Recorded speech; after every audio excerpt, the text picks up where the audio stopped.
ओम शांति। 1 फरवरी के बाबा के साकार महावाक्य हैं। बाबा ने कहा, मीठे बच्चे, अब तक जो कुछ पढ़ा है वह सब कुछ भूल जाओ, एकदम बचपन में चले जाओ, तब इस रूहानी पढ़ाई में पास हो सकेंगे। बाबा ने प्रश्न पूछा, जिन बच्चों को दिव्य बुद्धि मिली है उनकी निशानी क्या होगी? वे बच्चे इस पुरानी दुनिया को इन आँखों से देखते हुए भी नहीं देखेंगे। उनकी बुद्धि में सदा रहता है कि यह पुरानी दुनिया खत्म हुई की हुई, यह शरीर भी पुराना तमो प्रधान है, तो आत्मा भी तमो प्रधान है, इनसे क्या प्रीत करे। ऐसे दिव्य बुद्धि वाले बच्चे से ही बाप की भी दिल लगती है। ऐसे बच्चे ही बाप की याद में निरंतर रह सकते हैं, सेवा में भी आगे जा सकते हैं। ओम शांति। मीठे मीठे रूहानी बच्चों को रूहानी बाप समझाते हैं। जैसे हद के सन्यासी हैं, वह घर बार छोड़ देते हैं क्योंकि वह समझते हैं हम ब्रह्म में लीन हो जाएंगे, इसलिए दुनिया से आसक्ति छोड़नी चाहिए। अभ्यास भी ऐसे करते होंगे, जाकर एकांत में रहते हैं। वह हैं हठ योगी, तत्वज्ञानी। समझते हैं ब्रह्म में लीन हो जाएंगे, इसलिए ममत्व मिटाने के लिए घर बार को छोड़ देते हैं। वैराग्य आ जाता है, परंतु फट से ममत्व नहीं मिटता। स्त्री, बच्चे आदि याद आते रहते हैं। यहाँ तो तुमको ज्ञान की बुद्धि से सब कुछ भूलना होता है। कोई भी चीज़ जल्दी नहीं भूलती। अभी तुम यह बेहद का संन्यास करते हो। याद तो सब सन्यासियों को भी रहती है, परंतु बुद्धि से समझते हैं हमको ब्रह्म में लीन होना है, इसलिए हमको देह अभान नहीं रखना है। वह है हठ योग मार्ग। समझते हैं हम यह शरीर छोड़ ब्रह्म में लीन हो जाएंगे। उनको यह पता ही नहीं कि हम शांति धाम में कैसे जा सकते हैं। तुम अब जानते हो हमको अपने घर जाना है। जैसे विलायत से आते हैं तो समझते हैं हमको बॉम्बे जाना है वाया। अभी तुम बच्चों को भी पक्का निश्चय है। बहुत कहते हैं इनकी पवित्रता अच्छी है, ज्ञान अच्छा है, संस्था अच्छी है, माताएं मेहनत अच्छी करती हैं क्योंकि अथक हो समझाती हैं, अपना तन मन धन लगाती हैं, इसलिए अच्छी लगती हैं। परंतु हम भी ऐसा अभ्यास करें, यह ख्याल भी नहीं आएगा। कोई विरला निकलता है। वह तो बाप भी कहते हैं कोटों में कोई, अर्थात जो तुम्हारे पास आते हैं उनमें से कोई निकलता है। बाकी यह पुरानी दुनिया खत्म होने वाली है। तुम जानते हो अब बाप आया हुआ है। साक्षात्कार तो हो ना सके। विवेक कहता है बेहद का बाप आए हैं, यह भी तुम जानते हो। बाप एक है, वही पारलौकिक बाप ज्ञान का सागर है। लौकिक को कभी ज्ञान का सागर नहीं कहेंगे। यह भी बाप ही आकर तुम बच्चों को अपना परिचय देते हैं। तुम जानते हो अब पुरानी दुनिया खत्म होने वाली है। हमने 84 जन्मों का चक्र पूरा किया। अभी हम पुरुषार्थ करते हैं वापस सुख धाम जाने का, वाया शांति धाम। शांति धाम तो ज़रूर जाना है, वहाँ से फिर यहाँ वापस आना है। मनुष्य तो इन बातों में मूंझे हुए हैं। कोई मरता है तो समझते हैं वैकुंठ गया, परंतु वैकुंठ है कहाँ? यह वैकुंठ का नाम तो भारतवासी ही जानते हैं और धर्म वाले जानते ही नहीं। सिर्फ नाम सुना है, चित्र देखे हैं, देवताओं के मंदिर आदि बहुत देखे हैं। जैसे यह दिलवाड़ा मंदिर है, लाखों करोड़ों रुपया खर्च करके बनवाया है, बनवाते ही रहते हैं। देवी देवताओं को वैष्णव कहेंगे, वे विष्णु के वंशावली हैं, वो तो हैं ही पवित्र। सतयुग को कहा जाता है पावन दुनिया, यह है पतित दुनिया। सतयुग के वैभव आदि यहाँ होते नहीं, यहाँ तो अनाज आदि सब तमो प्रधान बन जाते हैं, स्वाद भी तमो प्रधान। बच्चियां ध्यान में जाती हैं, कहती हैं हम शूबी रस पी करके आई, वहाँ स्वाद था। यह भी तुम्हारे हाथ का खाते हैं तो कहते हैं बहुत स्वाद है, क्योंकि तुम अच्छी रीति बनाती हो। सब दिल भर के खाते हैं, ऐसे नहीं तुम योग में रहकर बनाते हो तब स्वादिष्ट होता है, नहीं, यह भी प्रैक्टिस होती है। कोई बहुत अच्छा भोजन बनाते हैं, वहाँ तो हर चीज सतो प्रधान होती है, इसलिए बहुत ताकत रहती है। तमो प्रधान होने से ताकत कम हो जाती है, फिर उनसे बीमारियां, दुख आदि भी होता रहता है। नाम ही है दुखधाम। सुखधाम में दुख की बात ही नहीं। हम इतने सुख में जाते हैं जिसको स्वर्ग का सुख कहा जाता है। सिर्फ तुमको पवित्र बनना है, सो भी इस जन्म के लिए। पीछे का ख्याल मत रखो, अभी तो तुम पवित्र बनो। पहले तो विचार करो, कहते कौन हैं, बेहद के बाप का परिचय देना पड़े। बेहद के बाप से सुख का वर्षा मिलता है। लौकिक बाप भी पारलौकिक बाप को याद करते हैं, बुद्धि ऊपर चली जाती है। तुम बच्चे जो निश्चय बुद्धि पक्के हो, उन्हों के अंदर रहेगा कि इस पुरानी दुनिया में हम बाकी थोड़े दिन हैं। यह तो कोड़ी मिसल शरीर है, आत्मा भी कोड़ी मिसल बन पड़ी है, इसको वैराग्य कहा जाता है। अभी तो तुम बच्चे ड्रामा को जान चुके हो, भक्ति मार्ग का पाठ चलना ही है, सब भक्ति में है, नफरत की दरकार नहीं।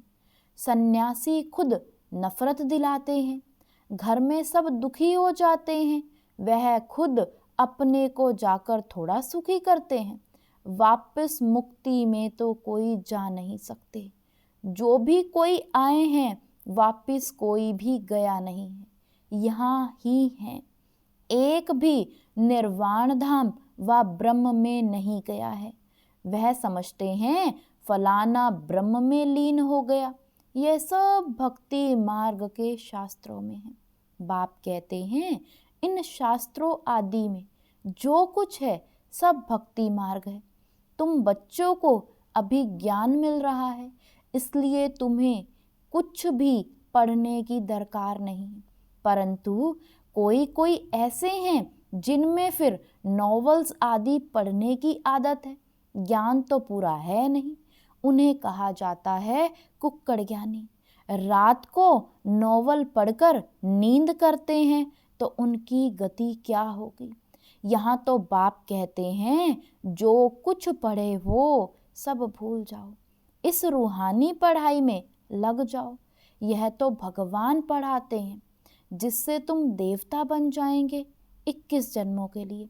बाकी जो कुछ पढ़े हो वह सब भूलना पड़े, एकदम बचपन में चले जाओ, अपने को आत्मा समझो। भल इन आँखों से देखते हो, परंतु देखते हुए भी नहीं देखो।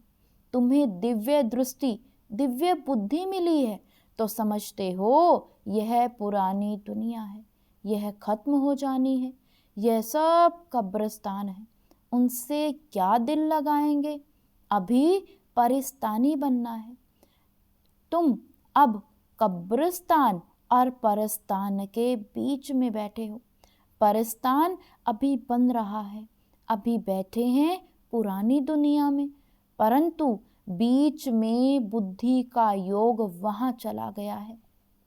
तुम पुरुषार्थ ही नई दुनिया के लिए कर रहे हो, अभी बीच में बैठे हो पुरुषोत्तम बनने के लिए। इस पुरुषोत्तम संगम युग का भी किसी को पता नहीं है। पुरुषोत्तम मास, पुरुषोत्तम वर्ष का भी अर्थ नहीं समझते। पुरुषोत्तम संगम युग को टाइम बहुत थोड़ा मिला हुआ है। देरी से यूनिवर्सिटी में आएंगे तो बहुत मेहनत करनी पड़ेगी। याहद बहुत मुश्किल ठहरती है, माया विघ्न डालती रहती है। तो बाप समझाते हैं यह पुरानी दुनिया खत्म होने वाली है। बाप भल यहाँ बैठे हैं, देखते हैं, परंतु बुद्धि में है यह सब खत्म होने वाला है, कुछ भी रहेगा नहीं। यह तो पुरानी दुनिया है, इनसे वैराग्य हो जाता है। शरीरधारी भी सब पुराने हैं। शरीर पुराना तमो प्रधान है तो आत्मा भी तमो प्रधान है। ऐसी चीज को हम देखकर क्या करें? यह तो कुछ भी रहना नहीं है, उनसे प्रीत नहीं। बच्चों में भी बाप की दिल उनसे लगती है जो बाप को अच्छी रीति याद करते हैं और सर्विस करते हैं। बाकी बच्चे तो सब हैं, कितने ढेर बच्चे हैं, और सब कभी देखेंगे भी नहीं। प्रजापिता ब्रह्मा को तो जानते ही नहीं है। प्रजापिता ब्रह्मा का नाम तो सुना है, परंतु उनसे क्या मिलता है यह कुछ भी पता नहीं है। ब्रह्मा का मंदिर है, दाढ़ी वाला दिखाया है, परंतु उनको कोई याद नहीं करता, क्योंकि उनसे वर्षा मिलना नहीं है। आत्माओं को वर्षा मिलता है, एक लौकिक बाप से, दूसरा पारलौकिक बाप से। प्रजापिता ब्रह्मा को तो कोई जानते ही नहीं। यह है वंडरफुल। बाप होकर वर्षा ना दे तो अलौकिक ठहरा ना। वर्षा होता ही है हद का और बेहद का, बीच में वर्षा होता नहीं। भल प्रजापिता कहते हैं, परंतु वर्षा कुछ भी नहीं। इस अलौकिक बाप को भी वर्षा पारलौकिक से मिलता है, तो यह फिर देंगे कैसे? पारलौकिक बाप इनके थ्रू देता है। यह है रथ। इनको क्या याद करना है? इनको खुद भी उस बाप को याद करना पड़ता है। वह लोग समझते हैं यह ब्रह्मा को ही परमपिता परमात्मा समझते हैं, परंतु हमको वर्षा इनसे नहीं मिलता। वर्षा तो शिव बाबा से मिलता है। यह तो बीच में दलाल रूप है।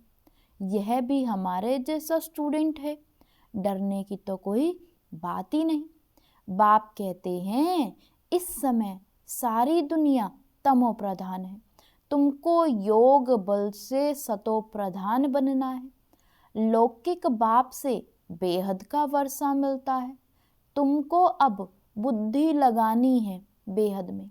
बाप कहते हैं सिवाय बाप से और किसी से भी कुछ मिलना नहीं है, फिर भल देवताएं क्यों ना हो। इस समय तो सब तमो प्रधान है। लौकिक बाप से तो वर्षा ही मिलता है, बाकी इन लक्ष्मी नारायण से तुम क्या चाहते हो?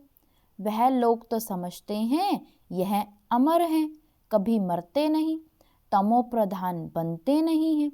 लेकिन तुम जानते हो जो सतो प्रधान थे वही तमो प्रधान में आते हैं।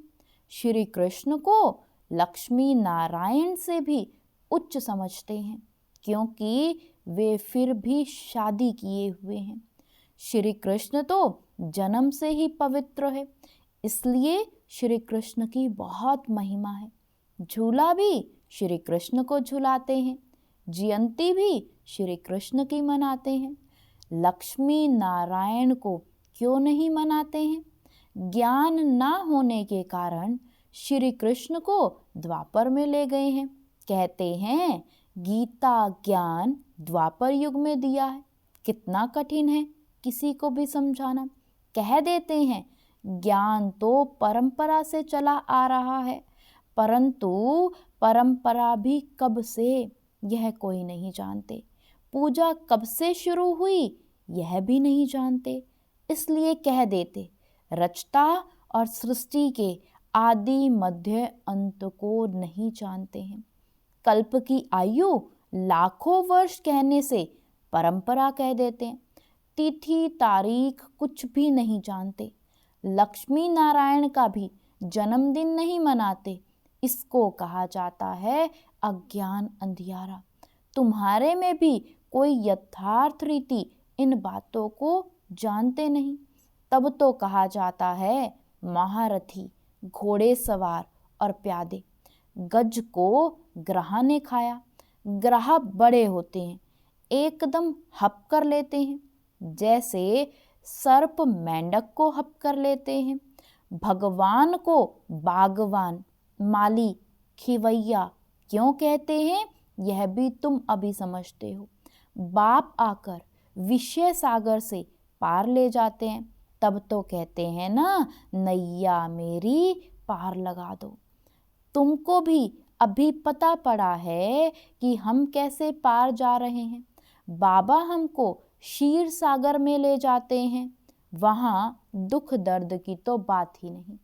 तुम सुनकर औरों को भी कहते हो कि नैया को पार करने वाला खिवैया कहते हैं। हे बच्चे, तुम सब अपने को आत्मा समझो। तुम पहले क्षीर सागर में थे, अब विषय सागर में आ पहुँचे हो। पहले तुम देवता थे, स्वर्ग है वंडर ऑफ वर्ल्ड। सारी दुनिया में रूहानी वंडर है स्वर्ग।